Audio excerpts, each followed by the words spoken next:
नमस्कार दोस्तों। पिछले 2-3 क्लासों में हम लोगों ने कर्नाटक युद्ध पर चर्चा किया है। कर्नाटक का फर्स्ट, सेकंड और थर्ड बैटल लगभग हमने पढ़ा है उसके बारे में, तो वो चीज़ें लगभग कंप्लीट हो चुका है। आज का जो हमारा क्लास है वो इस पूरे कर्नाटक युद्ध में जो 3 कर्नाटक युद्ध हुए हैं भारत के अंदर, तो इन तीनों कर्नाटक युद्ध से रिलेटेड एक प्रश्न आज समझने की कोशिश करेंगे। ये एक प्रश्न तीनों कर्नाटक युद्ध का निचोड़ है, ठीक है। और ये एक प्रश्न यदि आप समझ पाएँ, इसको अच्छे से सॉल्व कर पाएँ, तो समझिए आप लगभग कर्नाटक युद्ध के बारे में सब चीज़ जान चुके हैं, ठीक है। प्रश्न ये है कि कर्नाटक का जो युद्ध हुआ है भारत में, वो लगभग यह सुनिश्चित कर दिया था कि भारत अब ब्रिटिश कंपनी के लिए ज़्यादा अर्थ रखता है, न कि फ्रांसीसी कंपनी के लिए। इस स्टेटमेंट का परीक्षण करना है, ठीक है, यानी एग्जामिन करना है, ठीक है।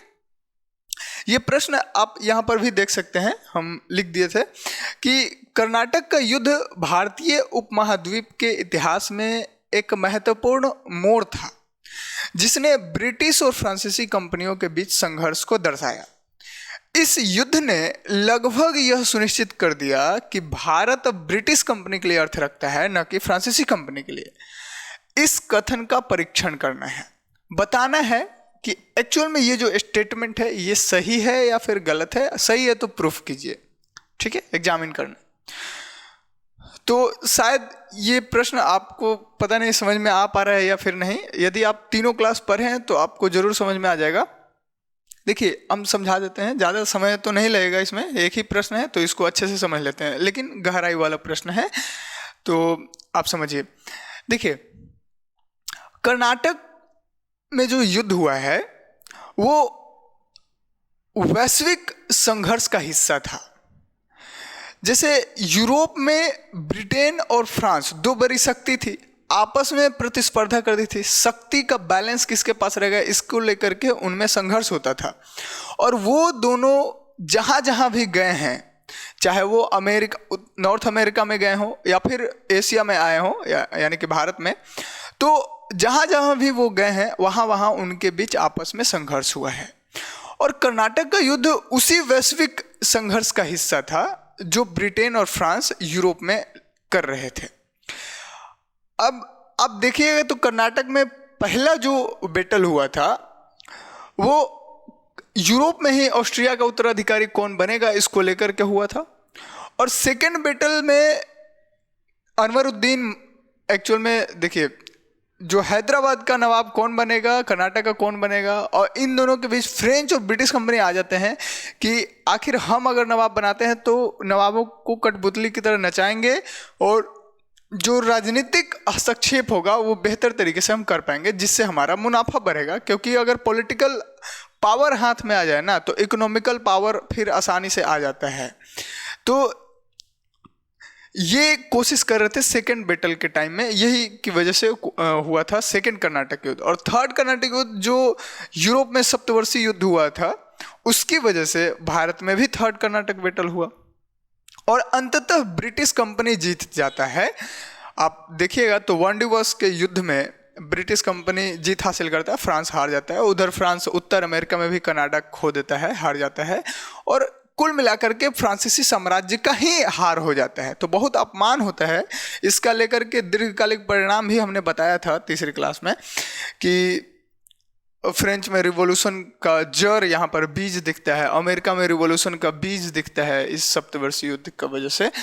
तो ऐसे कई सारी चीज़ें देखें, लेकिन हम लोग प्रश्न से बंधे हुए हैं तो प्रश्न पर डिस्कशन करते हैं। देखिए, अब इतनी बातें जो हमने बताया आपको अभी कि ब्रिटिशर्स जीतते हैं और फ्रेंच हार जाते हैं, इसका कारण क्या था, तो इसके कुछ 3-4 पॉइंट्स में हम कारण समझने की कोशिश करेंगे। आप जरूर बताना कि क्या ये कारण सही में थे या नहीं थे, तो आप जरूर कमेंट करना। देखो, सबसे पहला पॉइंट अगर हम समझने की कोशिश करेंगे तो सबसे पहली बात तो ये है कि कर्नाटक में जो युद्ध हुआ है ये सिर्फ सेना का युद्ध नहीं था, संसाधनों का भी युद्ध था। संसाधन किसके पास ज़्यादा है इसका भी युद्ध था, ठीक है। तो पहली बात तो यह है। अब इस बात को प्रूफ करने की कोशिश करते हैं। देखिए कैसे, हमने बताया था कि कंपनी 2 तरीके के बनाए गए थे, जब यूरोप में कंपनियों का निर्माण हो रहा था तो दो तरीके की कंपनी अस्तित्व में आए थे। स्वरूप उनका जो नेचर था वो दो तरीके का था। एक सरकारी कंपनी होता था जो गवर्नमेंट उसको रेगुलेट करता था, वो सरकार के द्वारा नियंत्रित होता था। और एक ज्वाइंट स्टॉक कंपनी होता था, प्राइवेट कंपनी जिसको बोलते हैं। तो ब्रिटिश कंपनी प्राइवेट कंपनी था और फ्रेंच कंपनी सरकारी कंपनी था।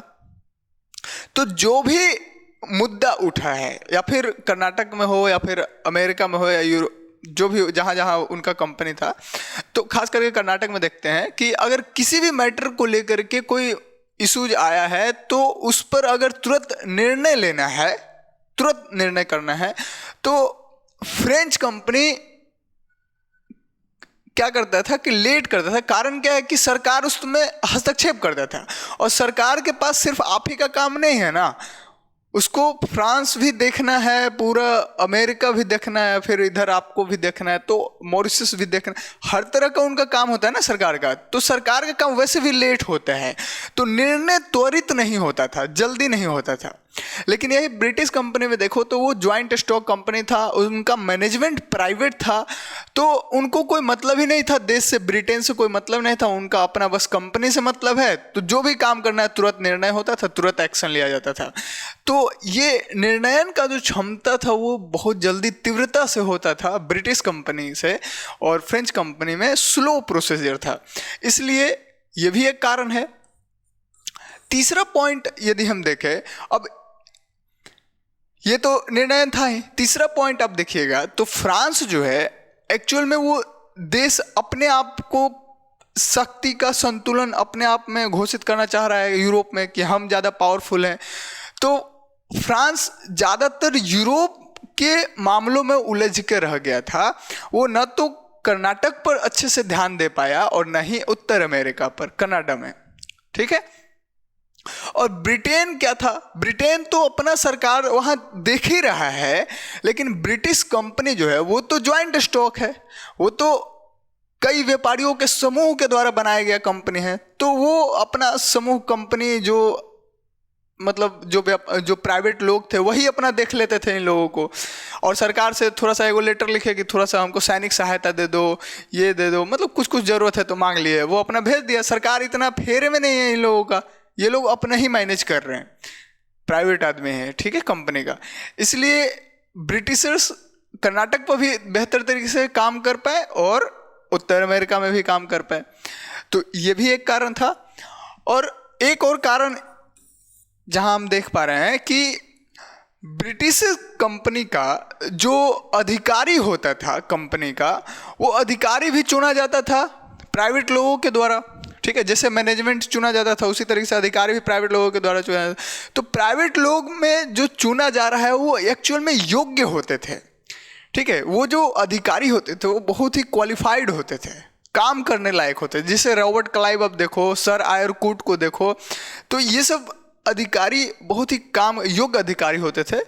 तो निर्णय लेना, युद्ध का माहौल देखना, व्यापार का पूरा सिचुएशन समझना, राजनीतिक सिचुएशन समझना, हर चीज़ बेहतर ढंग से करते थे।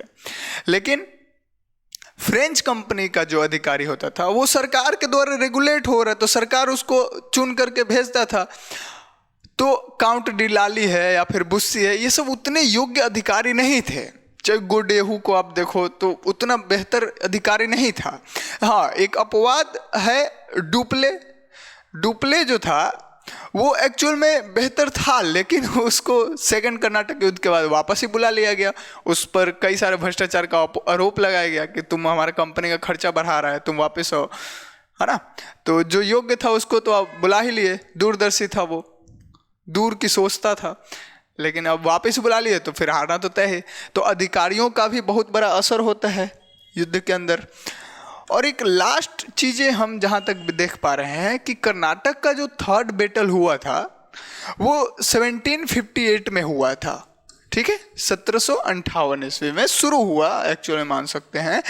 और इससे एक साल पहले 1757 ईस्वी में यानी 1757 में बंगाल में बैटल ऑफ प्लासी हुआ है। हम इसकी बात करेंगे आगे। तो प्लासी का युद्ध हुआ और उस प्लासी के युद्ध, सोचो बंगाल उस समय 18वीं सदी में बंगाल पूरे भारत का 40% समझो तो संसाधन था बंगाल के पास। तो बंगाल पर कब्जा होना अपने आप में ही संसाधनों पर कब्जा होना एक तरीके का माहौल यानी कि परिस्थिति बताता है कि बंगाल का पूरा संसाधन जब ब्रिटिश कंपनी को मिल जाता है तो वो सारा संसाधन, उस संसाधन का यूज तो वो 1758 में कर्नाटक के युद्ध में तो करेगा ही। तो प्लासी जैसे इलाके का पूरा संसाधन का यूज 1758 में ब्रिटिशर्स करते हैं कर्नाटक के युद्ध में, जिससे उनका युद्ध का जो खर्च वगैरह है वो बैलेंस हो जाता है। और फ्रेंच कंपनियों का जो युद्ध का खर्चा है वो सरकार को देना पड़ता है, फ्रांस को, तो इसलिए सारा स्थिति खराब हो जाता है। तो ये 5 स्टेटमेंट था। हमने ये भी बताया था कि अगर फ्रांस को जीतना चाहिए था ना थर्ड कर्नाटक युद्ध, तो वो 1758 में जो युद्ध छेड़ा था वो 1757 में युद्ध कर लेता कर्नाटक में, तो शायद चांस बन जाता। या तो बंगाल को छोड़ना पड़ता ब्रिटिशर्स को, नहीं तो कर्नाटक को छोड़ना पड़ता। लेकिन ये लोग वही ना बोले, अधिकारी जो था वो दूरदर्शी नहीं था, तो दिक्कतें तो आएगा ही ना। ठीक है, डुप्ले रहता तो शायद ऐसा चांस ले सकता था शायद, लेकिन इतिहास में जो घट गया वो तो होना ही था, है ना। तो ये 4-5 पॉइंट्स हैं, मुख्य पॉइंट्स हैं, जिसकी वजह से हम इस स्टेटमेंट को प्रूफ कर सकते हैं कि हाँ, कर्नाटक युद्ध यह सिद्ध कर दिया कि भारत अब ब्रिटिशर्स के लिए अर्थ रखता है, फ्रांसीसी कंपनियों के लिए नहीं। सुना गया? ये कुछ पॉइंट्स है, और भी पॉइंट्स बन सकते हैं, लेकिन ये इतना काफ़ी होंगे, ठीक है, जो पूरे कर्नाटक युद्ध को एक निचोड़ के रूप में समझा पा रहा है। ठीक, अगर आप कोई और पॉइंट्स अगर आप सोच पा रहे हैं तो आप ज़रूर बताइएगा कमेंट करके। और इससे जुड़े हुए पूरे चीज़ें कर्नाटक से जुड़े हुए लगभग कंप्लीट हो चुका है, तो हम आगे अब दूसरा टॉपिक शुरू करने वाले हैं। तो जाहिर सी बात है कर्नाटक का युद्ध 3-4 क्लास लगा, लेकिन कंप्लीट हो चुका है। तो मिलते हैं फिर अगली क्लास में।